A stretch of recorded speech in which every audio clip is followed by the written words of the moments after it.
नमस्कार, कैसे हैं आप? Welcome to my YouTube channel. आज मैं आप लोगों के साथ एक बहुत ही इम्पोर्टेंट सब्जेक्ट डिस्कस और शेयर करूंगा और उस सब्जेक्ट का नाम है बोनस। जी हाँ, ये वो शब्द है जिसे सुनते ही हर जॉब करने वाले के चेहरे पे खुशी छा जाती है। और बहुत सारे लोगों को लगता है कि बोनस एक ही टाइप की होती है जो साल में एक बार मिलती है। बट बीपीओ और आईटी कंपनीज में ऐसे बहुत सारे टाइप के बोनसेस होते हैं जिसके बारे में बहुत लोगों को मालूम नहीं होता है।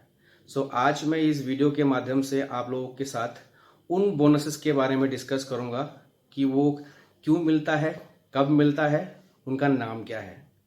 ज़्यादा डिटेल में नहीं करूंगा, उसके बारे में आपको मैं ब्रीफ बताऊंगा इस वीडियो के माध्यम से और स्लाइड शो फॉर्मेट में। आइए चलते हैं स्लाइड शो की तरफ। आइए समझते हैं what are the kinds of bonus exist in BPO और आईटी कंपनीज इन इंडिया।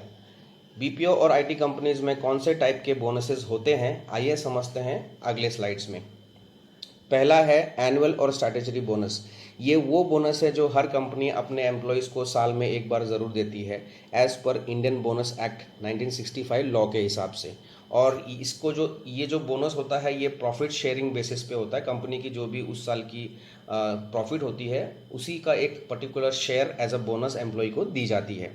और हर एम्प्लॉय को देने का एक स्पेसिफिक कैलकुलेशन प्रोसेस होता है। उसी कैलकुलेशन के हिसाब से ही हर एम्प्लॉय के हिस्से में जो भी शेयर आता है वो उसको मिलता है।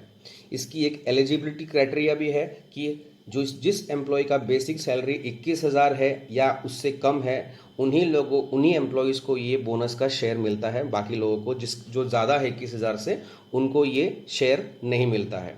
इसके ऊपर मैं एक डिटेल वीडियो अलग से बनाऊंगा और इसमें आपको मैं डिटेल इन्फॉर्मेशन दूंगा इस बोनस के बारे में। अगला पॉइंट है इसकी देने की एक सीलिंग लिमिटेशन है कि 7,000 रुपये प्रति माह के ऊपर बोनस का अमाउंट नहीं दिया जा सकता। तो इसका एक कैलकुलेशन है जो 7,000 से ऊपर नहीं होना चाहिए, उसी हिसाब से ये मिलता है। हर कंपनी 8.33 से नीचे और 20% से ऊपर किसी भी एम्प्लॉय को 20% से ऊपर उसकी बेसिक सैलरी के हिसाब से बोनस नहीं दिया जा सकता। और ये जो बोनस होता है, जो बोनस का जो अमाउंट होता है ये हर एम्प्लॉय को टैक्सेबल होता है। जब भी वो ये अमाउंट उनके अकाउंट में आता है तो सैलरी में आता है तो ये एक इनकम है। ये जो अमाउंट है ये टैक्सेबल है। आइए चलते हैं और बोनसेस के बारे में जानते हैं अगले स्लाइड में। अगला बोनस है परफॉर्मेंस बोनस। ये जो बोनस है ये भी साल में एक बार दी जाती है हर एम्प्लॉय को। और मैक्सिमम एम्प्लॉयज़ इसका कैलकुलेशन पहले से ही करके उसके सीटीसी के पैकेज में रख देते हैं, क्योंकि ये कंपनी का एक तरह का एक्सपेंस होता है तो ये सीटीसी का पार्ट होता है। और ये किसी भी इंडियन लॉज के हिसाब से नहीं होता है, ये कंपनी के खुद के डिसीजंस और उनके पॉलिसी के हिसाब से होता है कि कौन से जॉब प्रोफाइल को या कौन से डेजिग्नेशन को, पोजीशन को कितना परफॉर्मेंस बोनस दिया जाए। ये एक मोटिवेशन फैक्टर होता है जो साल में एक बार एम्प्लॉयज़ को उनके अच्छे काम के लिए दी जाती है। और इसको देने के लिए अप्रेजल जो होता है अप्रेजल साइकिल ख़त्म होने के बाद जो भी रेटिंग आती है उस रेटिंग के हिसाब से परफॉर्मेंस बोनस को डिस्ट्रीब्यूट की जाती है एम्प्लॉयज़ को। अगला है साइनिंग और जॉइनिंग बोनस। ये वो बोनस है जो मैक्सिमम कंपनियां अपने उन एम्प्लॉयज़ को देती है जो पहली बार कंपनी में ज्वाइन करते हैं एज अ जॉइनिंग और साइनिंग बोनस के नाम से। कंपनियां जो ये बोनस देती हैं ये किसी लॉ के अंडर में आके नहीं देती है। कंपनी की खुद की पॉलिसी होती है, खुद के डिसीजंस होते हैं और कितना देना है उसका एक स्पेसिफिक बजट वो खुद ही डिसाइड करते हैं और वो देते हैं। मैक्सिमम ये सब प्रोफाइल्स को जॉब में नहीं देते हैं। कोई कोई जो खास इंपॉर्टेंट नीश प्रोफाइल्स हैं जिनकी स्किल सेट बहुत ही हाई है और वो मार्केट में जल्दी ऐसे कैंडिडेट्स नहीं मिलते हैं, तो उस टाइप के कैंडिडेट्स को अट्रैक्ट करने के लिए अपनी कंपनी में ज्वाइन करवाने के लिए इस टाइप की बोनसेस को कंपनी अक्सर रखती है। और ये जब भी कोई कैंडिडेट ज्वाइन करता है तो 3 महीने के अंदर अंदर उसको ये बोनस अमाउंट उसके सैलरी में उसको मिल जाता है। So that is it. अगला है रिटेंशन बोनस। ये जो कैटेगरी है बोनस की ये खासकर डिज़ाइन की जाती है कंपनी के लीडरशिप रोल्स के लिए, जैसे टीम लीडर्स हो गए, सुपरवाइजर्स हो गए, मैनेजर्स हो गए, इन लोगों के लिए ये बोनस दी जाती है। और इसको भी कोई लॉ गवर्न नहीं करती है, ये कंपनी की खुद की डिस्कशन होती है, खुद की पॉलिसी होती है कि किस तरह से कैसे डिज़ाइन किया जाए, कितना बजट रखा जाए।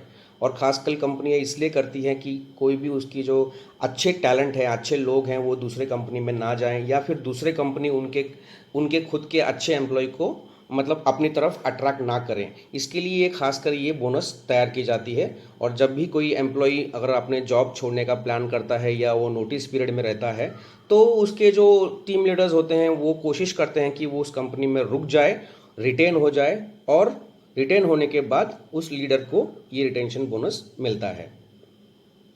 अगला है रेफरल बोनस। ये वो बोनस है जो हर कंपनी अपने एम्प्लॉयज़ को देती है, और एज़ यूजुअल ये भी कोई लॉस के हिसाब से नहीं है, ये भी पॉलिसी कंपनी की खुद की होती है। इसका भी जो बजट होता है देने का, ये भी कंपनी का खुद डिज़ाइन किया हुआ बजट रहता है, और ख़ासकर ये एम्प्लॉयज़ के लिए ही बना होता है, बट विद अ कंडीशन। ये उन एम्प्लॉयज़ को दी जाती है बोनस जब भी कोई एम्प्लॉई अपने किसी जानने या पहचानने वाले को कंपनी में रेफ़र करता है जॉब के लिए।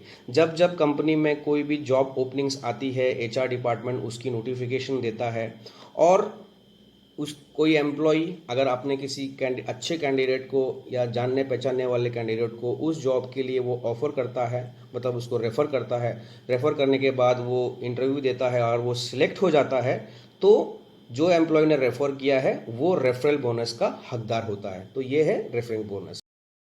अगला है रिलोकेशन बोनस। ये रिलोकेशन बोनस कंपनी इसलिए देती है जब भी कंपनी को किसी भी पर्टिकुलर प्रोफाइल को शॉर्ट पीरियड ऑफ टाइम में क्लोज करना होता है, और बाय एनी चांस अगर वो जो प्रोफाइल है उसका जो कैंडिडेट है अगर वो दूसरे सिटी में रहता है, तो ऐसे दूसरे सिटी से अपने कंपनी में ज्वाइन कराने के लिए या उसको ज्वाइनिंग के लिए अट्रैक्ट करने के लिए ये रिलोकेशन बोनस की पॉलिसी कंपनीज के पास होती है। क्योंकि मैक्सिमम टाइम ऐसा देखा जाता है कि कोई भी अदर सिटी का कैंडिडेट अगर सिलेक्ट भी हो जाता है तो कुछ कारणवश वो लोग ऑफर रिजेक्ट भी कर देते हैं और ज्वाइनिंग नहीं करते हैं। तो इसमें क्या होता है, कंपनी की टाइम लॉस होती है और एक अच्छा कैंडिडेट हाथ से निकल जाता है। तो रिलोकेशन बोनस इसमें बहुत ही काम आती है। तो कंपनीज ये रिलोकेशन अपनी पॉलिसी के हिसाब से, अपने बजट के हिसाब से डिज़ाइन करती है, और किस किस प्रोफाइल को कब कब क्या क्या देना है ये पॉलिसी के हिसाब से ही कंपनी करती है। कोई भी इसमें लॉज गवर्निंग लॉज कोई नहीं है, कंपनी की खुद की अपनी इंटरनल पॉलिसी होती है। और इस बोनस के अंदर जो भी कैंडिडेट रिलोकेट करने वाला है और ज्वाइनिंग करने वाला है, तो उसकी जो भी ट्रैवलिंग एक्सपेंसेस, जो भी उसकी लगेज की एक्सपेंसेस, जो भी उसकी सामान की मूवमेंट होगी, ये सब चीज़ें उसमें कवर होती है। धन्यवाद मेरे इस वीडियो को देखने के लिए। प्लीज़ मेरे चैनल को सब्सक्राइब कीजिए, बेल आइकन को प्रेस कीजिए और नोटिफिकेशन को अलाउ रखिए, ताकि मेरे आने वाले वीडियोस की नोटिफिकेशन आपको सही टाइम पे मिलते रहे। मैं ऐसे ही नए नए टॉपिक्स और सब्जेक्ट्स के ऊपर वीडियो बनाता रहूँगा, और आप लोग यूं ही मुझे सराहते रहिए। धन्यवाद।